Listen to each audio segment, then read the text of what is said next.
Bonjour à toutes et à tous, bienvenue à vous sur les antennes de l'Intelligent TV. Très heureux de conduire pour vous ce nouveau numéro de votre émission Les Entretiens. Pour ce jour, nous recevons Maître Zéori Bertin. Il est membre du bureau politique du PDCI-RDA. Il est également le délégué PDCI d'Ivo Commune. Avec lui, nous allons parler des élections locales du 2 septembre 2023 en Côte d'Ivoire. On profitera aussi de l'occasion pour évoquer la vie de son parti politique, le PDCI-RDA. Maître, bonjour. Bonjour. Merci d'avoir répondu à l'invitation de l'Intelligent TV. Merci à vous. Alors, Maître, on va commencer tout de suite avec les élections locales du 2 septembre 2023. Vous étiez candidat à la candidature du PDCI-RDA pour les régionales dans le Lodjibois. Au final, vous n'avez pas été retenu. Quel est votre état d'esprit actuellement? J'ai un très bon état d'esprit, je suis combatif et j'espère que mon parti trouvera l'occasion de présenter un bon visage à ces élections de septembre 2023. Quand vous dites que vous espérez que votre parti aura l'occasion de montrer un bon visage, qu'est-ce que vous voulez nous dire clairement? Je veux dire clairement que dans ma région, le Lodjibois, la question des candidatures est une question éminemment difficile qui se pose à nos leaders. Pourquoi difficile? Difficile parce que les choix qui ont été proposés aux militants et à la région, aux différentes communes, sont des choix tout à fait respectables, mais il y a certains pour lesquels il y a lieu de poser des questions. Vous faites allusion à quel choix? Quand vous dites qu'il y a lieu de se poser des questions concernant certains choix, vous faites allusion à quel choix?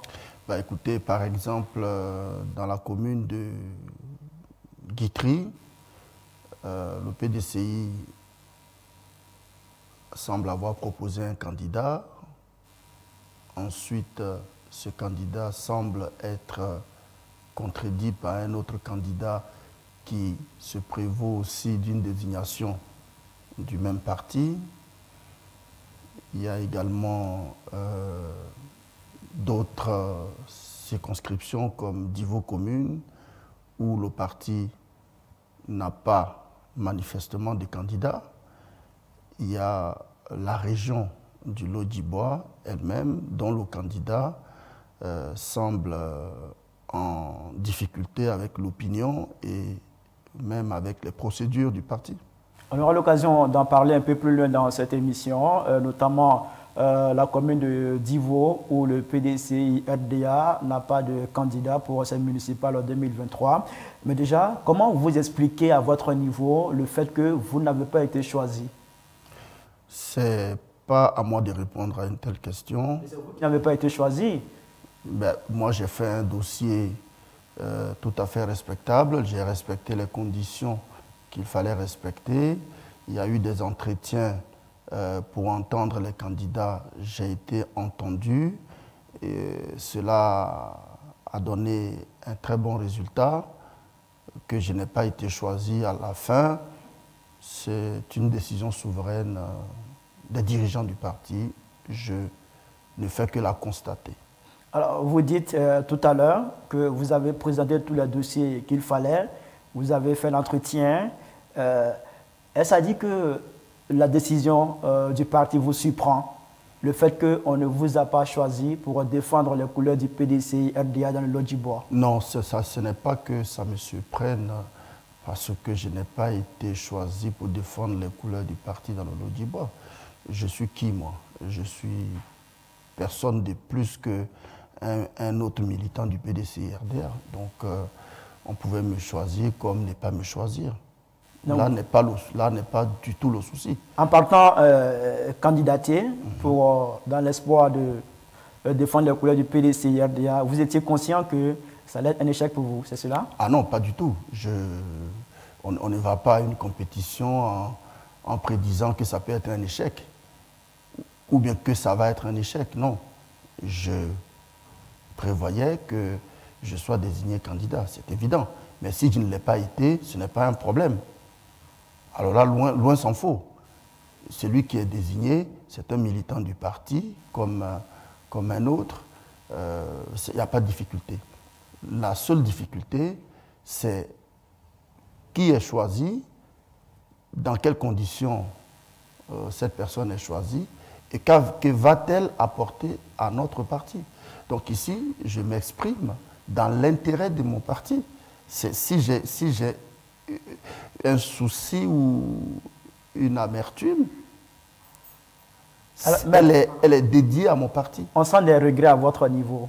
Oui, des regrets pour mon parti. Ce n'est pas des regrets liés au fait qu'on ne vous a pas choisi? Non, ce n'est pas des regrets personnels. Loin s'en faut. La preuve, si je veux être candidat indépendant, je suis libre de le faire. J'étais déjà indépendant avant d'adhérer au PDCI. Donc, ce n'est pas le souci. Si je veux être candidat, j'y vais, je deviens candidat. Mais aujourd'hui, j'appartiens à un parti où il y a des règles que j'entends bien respecter. Donc, si j'ai un regret, c'est pour mon parti et pas pour ma personne. Alors, tout à l'heure, vous avez dit que vous avez été indépendant. En 2018, dans le Lodjibois, vous avez été indépendant pour les régionales. Vous avez été battu. Vous avez terminé 3e lors des élections législatives de 2021 à Divo sous-préfecture. Vous étiez candidat, vous avez été battu. Est-ce qu'au regard de ces résultats, le PDCI-RDA avait des chances de victoire avec vous? Évidemment,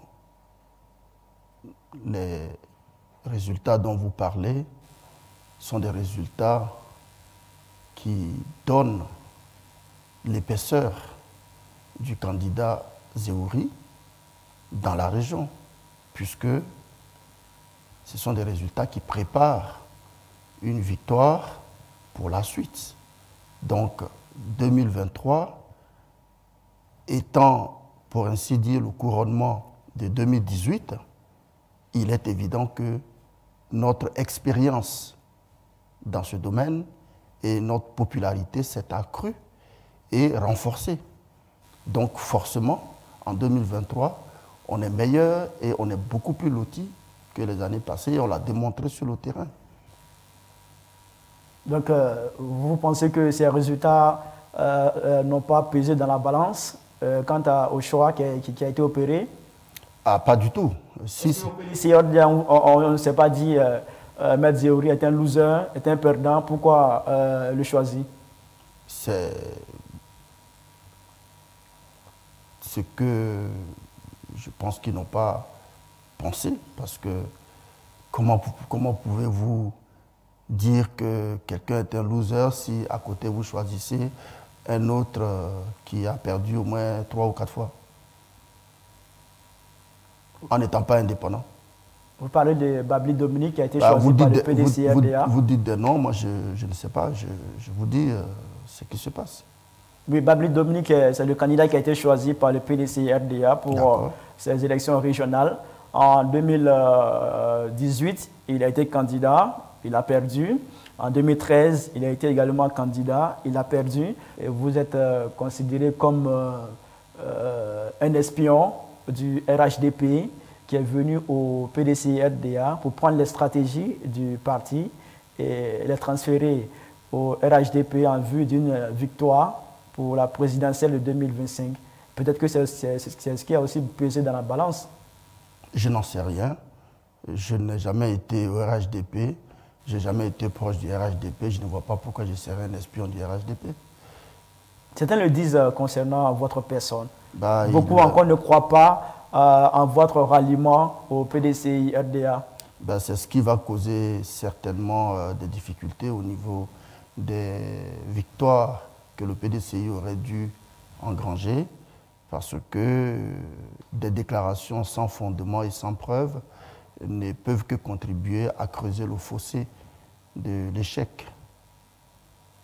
Donc vous ne vous considérez pas comme un espion, votre adhésion au PDCI RDA? Pas que je ne me considère pas, je ne le suis pas. Je ne l'ai jamais été. C'est aussi simple que ça.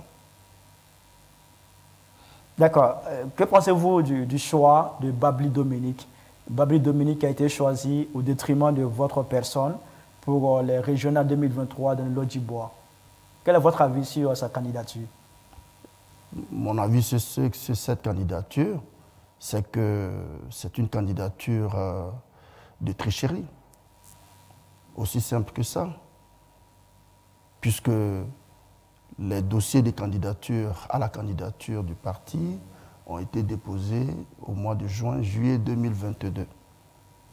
Appel à candidature avait été lancé par le parti dans toutes les zones.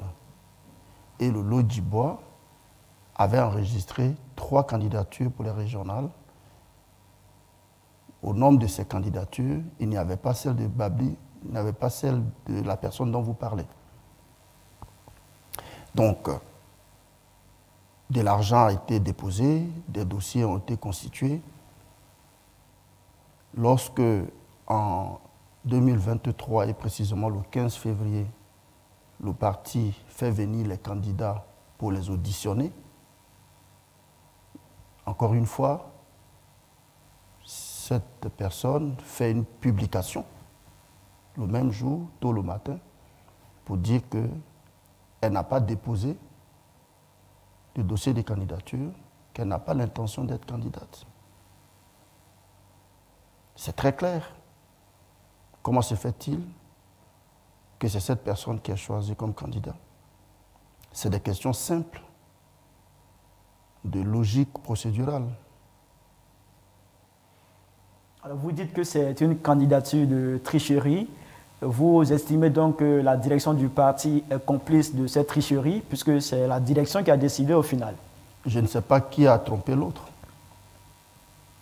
mais je constate que c'est une candidature de tricherie.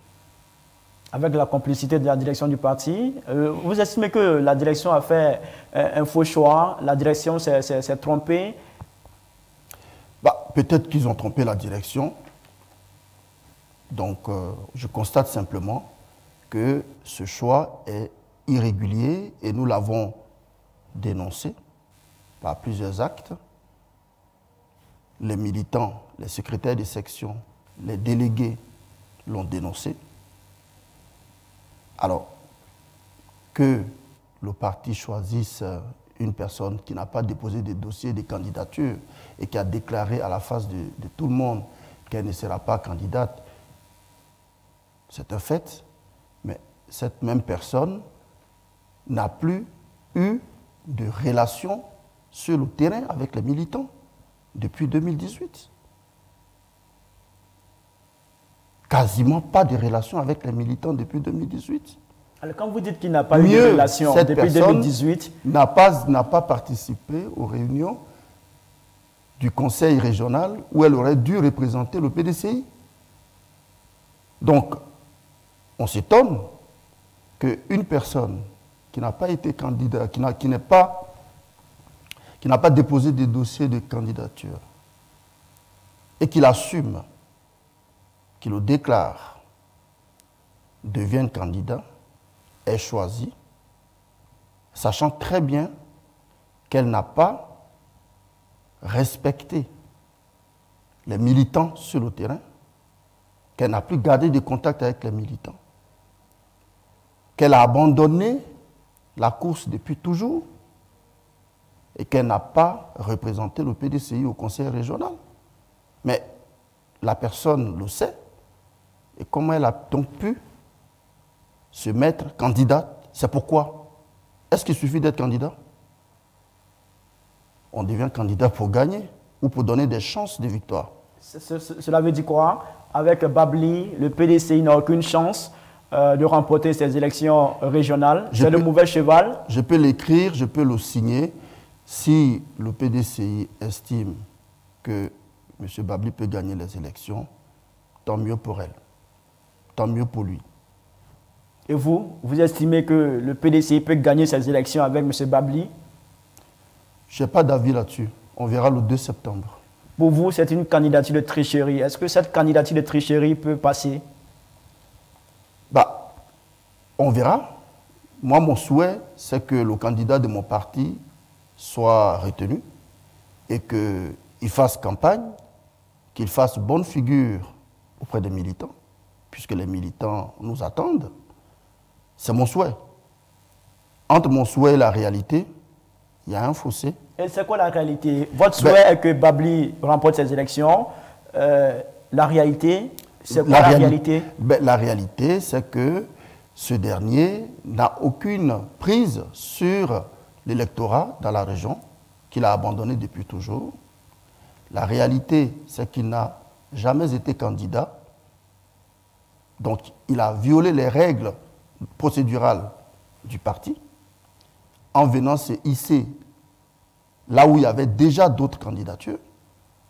Au moins, s'il n'y avait pas de candidature, que le parti dit, bon, à défaut de personnes, on va le prendre. Mais il y avait déjà au moins 2 candidatures, sinon 3. Qui plus est, la loi de 2012, qui est une loi républicaine, commande que les conseillers régionaux animent la vie du conseil régional le long de la mandature.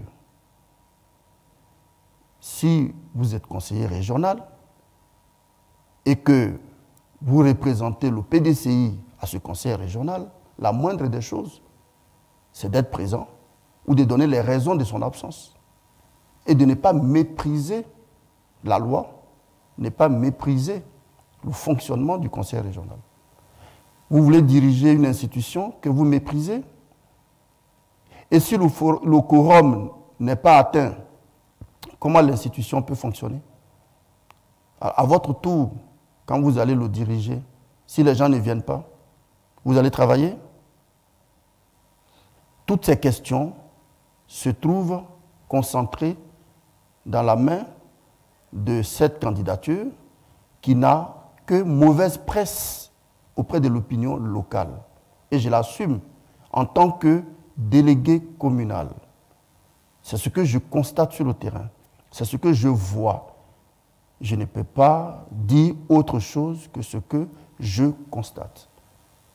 Voilà. Alors, vous dites que il n'a jamais participé aux réunions du conseil régional. On en parlera. Vous dites aussi que M. Babli n'a pas déposé ses dossiers de candidature, mais il a été retenu. Est-ce que ce n'est pas son expérience aussi qui a fait la différence? Parce qu'il est au PDCI, ça fait des décennies. Il a été même le maire de Lakota entre 1985 et 1990. C'est le doyen en âge dans le Lodjibois pour le compte du PDCI RDA. Est-ce que ce n'est pas son expérience finalement qui a fait la différence? Cher monsieur, l'expérience ne fait pas tout. Le PDCI a réclamé des candidatures en juillet 2022. Expérience ou pas, il fallait déposer un dossier. Ça n'a pas été fait, c'est un fait. L'élection du Conseil régional de 2018 a donné M. Zakwa Koménan gagnant. Son successeur dirige le Conseil. Vous êtes conseiller régional, on vous demande d'être présent aux délibérations. Si vous n'y allez pas, expérience ou pas, c'est un fait. Qu'est-ce que vous pouvez me dire par rapport à ça? Alors, vous répétez sans cesse qu'il n'a jamais participé aux réunions du conseil régional. dans une interview de Bambly Dominique qu'on a lue dans un organe, il indique que des personnes entreprendraient des démarches administratives auprès de la CEI en vue d'obtenir l'invalidation de sa candidature. Certains estiment que ça sera en votre faveur. En ma faveur ou en faveur d'un autre militant du parti, mais surtout en faveur du parti. Déjà, vous confirmez ce qu'il dit. Est-ce que vous avez engagé des démarches auprès de la CEI pour invalider sa candidature? Qu'est-ce que ça me ferait de faire une telle démarche?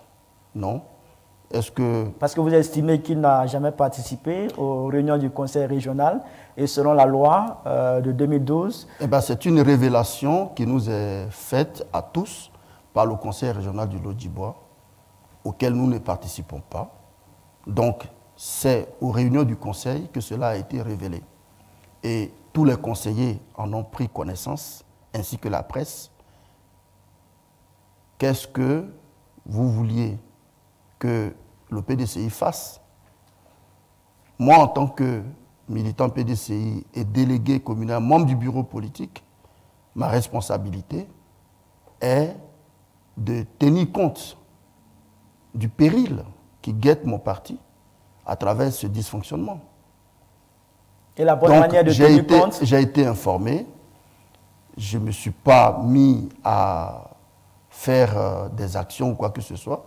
Les conseillers régionaux ont fait une pétition et ensuite, ils ont engagé le président du conseil à appliquer la loi, lequel président du conseil, hésitant, ils ont entrepris une procédure de référé pour demander in extenso au président du conseil d'appliquer la loi. Sachez que cette loi, c'est une loi républicaine, c'est une loi d'ordre public en matière d'organisation territoriale. L'article 38 et 39 de cette loi sont clairs d'application. On parle de démission d'office. Vous souhaitez que la loi soit appliquée? Écoutez-moi bien. Maître? Démission d'office.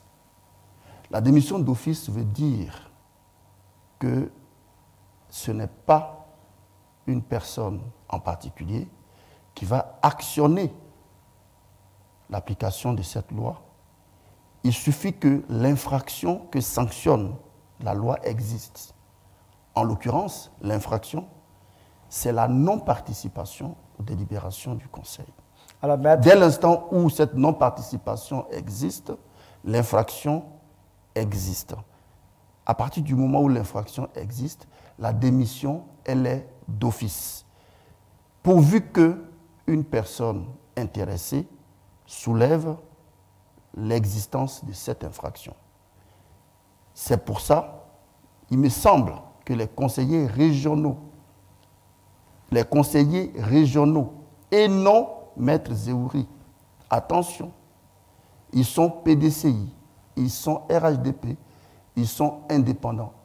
Ils ont décidé d'alerter, ou en tout cas de donner écho aux déclarations du président du conseil régional lui-même, qui a déclaré vouloir mettre cette loi en application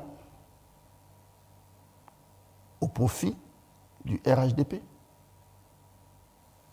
Les autres se sont donc érigés pour protéger leur parti, notamment le PDCI. Donc, la démission d'office, dès l'instant où l'infraction a été identifiée, la démission, elle est d'office. Ça ne dépend ni d'un tribunal, ni de la CEI. Soyons clairs. Alors la CEI ne fait que constater cette démission d'office. Cela dit, si le président du Conseil ne met pas en application cette loi, il y a l'article 61 de la même loi qui donne pouvoir et compétence au ministre de l'Intérieur, ministre de tutelle, de suppléer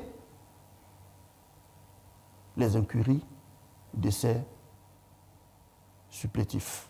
À vous entendre Donc, parler... le ministre de l'Intérieur, dès qu'il est saisi, il doit prendre un arrêté pour mettre de côté ceux qui manifestement violent la loi. Alors, maître, à vous entendre parler, vous souhaitez que cette loi soit appliquée. Vous en parlez avec beaucoup d'énergie. Je ne fais qu'expliquer ce que dit la loi. Vous souhaitez qu'elle soit appliquée? Contrairement à ce que j'entends dire ici et là, comme quoi c'est Maître Zéhouri qui serait à l'origine de la poursuite de la démission d'office. Dites-moi, est-ce que c'est Maître Zéhouri qui a demandé à quelqu'un de ne pas aller aux réunions du conseil? Est-ce que c'est Maître Zéhouri qui est le président du conseil régional du Lot-du-Bois qui a déclaré en plein conseil, en pleine séance de conseil, que ceux qui n'étaient pas présents au conseil ne seront pas candidats aux prochaines élections? Ce n'est pas moi. Donc j'explique la loi pour dire que la loi, elle existe pour tout le monde. Et il faut l'appliquer, c'est ce que vous dites? Il faut l'appliquer. Donc vous souhaitez le retrait, la validation de sa candidature? J'espère que cette loi ne sera pas appliquée pour mon parti, je l'espère. Mais la loi, elle existe. Je suis juste en train de vous dire que la loi, elle existe. Et voici ce que prévoit la loi. Et il faut l'appliquer. C'est une démission d'office. L'appliquer ou pas, écoutez, j'ai dit, voici ce que dit la loi. La loi, elle est faite pour être appliquée. J'espère qu'elle ne sera pas appliquée pour mon parti. Alors, Maître Zéhouri, quels sont vos rapports actuellement avec Babli Dominique? Je ne suis pas venu pour répondre à des questions comme ça. Je n'ai pas de sentiments personnels envers des militants. Non, ce n'est pas une question de sentiments personnels. Non. C'est une question de sentiments militants et de collaboration dans une cause politique. Vous n'avez pas de bon rapport, c'est cela? C'est ce que vous nous dites? Je n'ai pas à qualifier les rapports. C'est vous qui les apprécierez. Mais moi, je n'ai rien à dire là-dessus. Alors, le président Bédié avait demandé aux candidats retenus d'inclure ceux qui n'ont pas été retenus sur leur liste. Est-ce que vous avez été approché ou contacté dans ce sens par l'équipe de Babli Dominique? Non. Personne ne m'a contacté au moment où je vous parle. Mais bon, ce n'est pas vraiment un souci pour moi. Est-ce que vous, si vous êtes contacté, vous allez répondre favorablement? Bien sûr, mon parti m'intéresse. Je suis un soldat. Si le parti me demande d'adopter une attitude, je l'adopte. Sauf que pour l'instant, on ne me l'a pas demandé. Est-ce qu'on doit comprendre que vous vous alignez sur le choix qui a été fait par votre parti? Mais dès le 3 juin, que la liste du parti est sortie, j'étais au domicile du candidat pour le féliciter et lui dire que j'étais disposé à me mettre au service du parti. Certains ne croient pas à la sincérité de cette action que vous avez posée. Je ne sais pas pourquoi on ne croirait pas. L'action a été posée et en face, qu'est-ce qui est fait? Est-ce qu'il faut comprendre que vous ne serez pas candidat indépendant? Je n'ai pas de déclaration à faire là-dessus. Je dis simplement que je suis PDCI et j'espère que mon parti va prendre en compte toutes les irrégularités pour qu'on ait un meilleur visage dans le Lot-du-Bois. Maître, et si le parti ne prend pas en compte ces irrégularités dont vous parlez, qu'est-ce que vous allez faire? Vous allez partir contre le candidat du parti? On continuera à parler au parti jusqu'à la dernière minute. Et si ce n'est pas fait jusqu'à la dernière minute, vous serez candidat indépendant? On sait qu'en 2018, vous avez été indépendant. Nous continuerons de parler encore. En 2018 ou avant 2018, je n'avais pas adhéré à un parti politique. Sachez que je pèse dans le Lot-du-Bois au moins 14 000 voix. Babli Dominique en a obtenu 18 000. C'est le PDCI qui en a obtenu 18 000, monsieur. Ce n'est pas la même chose. Il était celui qui défendait les couleurs du PDCI-RDA. Retenez très bien ceci. Il s'agit du PDCI-RDA, qui est un parti qui est imprimé depuis 77 ans dans nos esprits, dans nos familles, dans nos cultures. Ce n'est pas la même chose pour un indépendant qui, après 2 ans de présence sur l'échiquier, remporte 14 000 voix sur son seul nom. Faites pas de confusion. Il s'agit du PDCI-RDA. Finalement, le statut d'indépendant, ça vous va bien? Mais je suis désormais au PDCI et statut d'indépendant, je ne vois pas pourquoi j'en parlerai. Alors, si on doit comprendre, Maître Zéhouri Bertin ne sera pas candidat pour ces élections locales de 2023, c'est sûr. Si on ne me sollicite pas, je ne le serai pas, c'est évident. Et le PDCI ne vous a pas sollicité? Jusqu'ici, non. Le PDCI a plutôt sollicité Babli Dominique? Alors, pour l'instant, les procédures sont en cours et j'espère vivement que mon parti va régulariser beaucoup de choses. Alors, Maître, rien n'est tard. Vous disiez que le PDCI n'a pas pu présenter de candidat au municipal à Divo. Il faut savoir aussi que dans le Lodjibois, le PDCI n'a aucun élu local. De quoi souffre le PDCI dans le Lodjibois? Le PDCI souffre de tout ce que nous venons de décrire. Dans le Lodjibois, je veux dire. Oui. Les problèmes des personnes et des choses que je ne peux pas dire ici, devant vos caméras, mais des choses qu'il faut corriger. C'est sûr, le PDCI va mal dans le Lodjibois. Très mal d'ailleurs. C'est vous qui le dites, mais en tout cas, le PDCI va mal. Puisque vous avez 0 élu local. Ça aussi, c'est un fait. Hein. Ce n'est pas Maître Zéhouri qui fait cette déclaration. C'est un fait. Est-ce que le PDCI dans le Lodjibois n'est pas à l'image du PDCI au plan national qui, pour ces élections municipales, ne présente que 163 candidats sur 201 communes et pour les élections régionales, 27 candidats sur 31 régions? Est-ce que cette maladie dont souffre le PDCI dans le Lodjibois, ce n'est pas de cette même maladie que le PDCI souffre sur le territoire national? Je ne peux pas juger les autres régions du PDCI.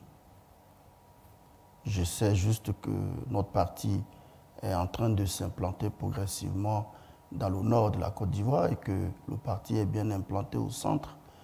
Je connais mieux ma région, le Lodjibois, et j'ai pu vous dire et redire que le parti va mal. D'accord. Alors, Maître, vous savez aussi que ces élections locales préparent la présidentielle de 2025. Pour vous, quel est le profil idéal pour celui qui doit aider le PDCI-RDA à reconquérir le pouvoir d'État? Déjà, il faut la transparence, comme j'ai dit tout à l'heure. Donc, si les choix commence déjà dans la tricherie, ben, on est mal parti à nouveau. Donc, il faudrait conjuguer la vie des militants de base, la vie des électeurs de base,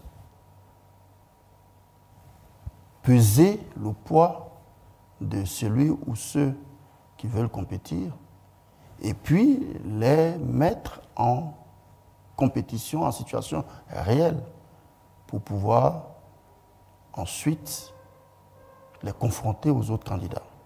Donc si en 2025, nous avons les bonnes pratiques, comme nous venons de les passer en revue, vous et moi, nul doute que le candidat du PDCI sera vainqueur en 2025.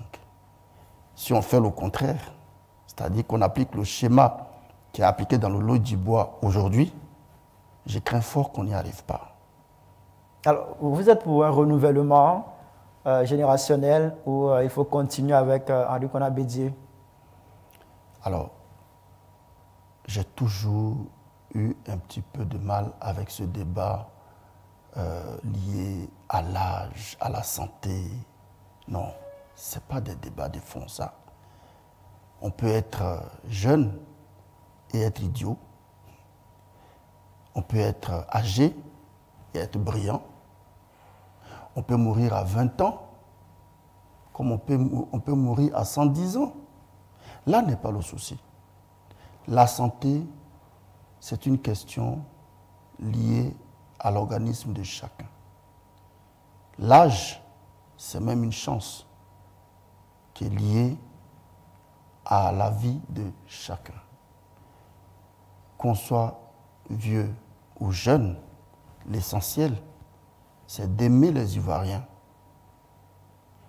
de comprendre les Ivoiriens, de se mettre à leur place, d'embrasser pour eux les fléaux qui les frappent, c'est-à-dire la pauvreté et l'ignorance. Merci beaucoup à vous, Maître Zéori Bertin, membre du bureau politique du PDCI RDA, délégué PDCI RDA de Divo Commune. Avant de se dire au revoir, un dernier mot. Merci à vous de m'avoir invité sur votre plateau.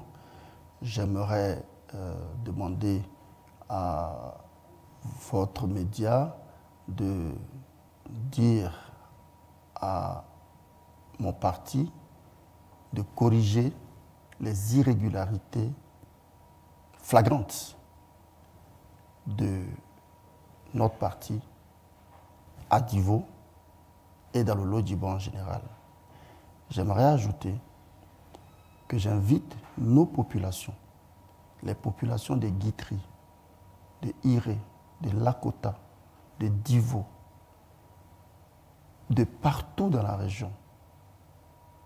Nous sommes plus d'1,1 million habitants. Je les invite à garder le cap, la sérénité. Je suis là aujourd'hui, je suis leurs larmes parce que je sais qu'ils pleurent dans les campements, dans les villages. C'est les pleurs, c'est l'amertume. Ils n'ont personne pour les défendre. Il y a trop d'injustice. Personne ne tient compte de leurs avis.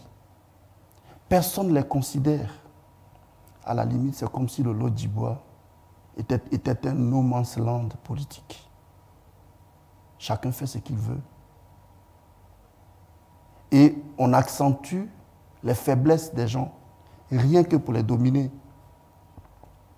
Je voudrais leur dire d'essuyer leurs larmes et de se rassurer. Parce que le Lodjibo appartient au pays du Foué-Boigny et ce pays ne laissera pas tomber notre région. Le moment viendra où les choses vont se corriger et je l'espère le plus tôt possible.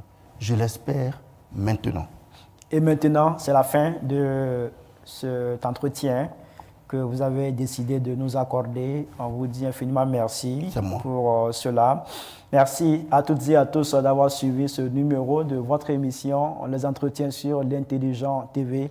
Rendez-vous très bientôt pour une autre édition. D'ici là, portez-vous bien. Au revoir.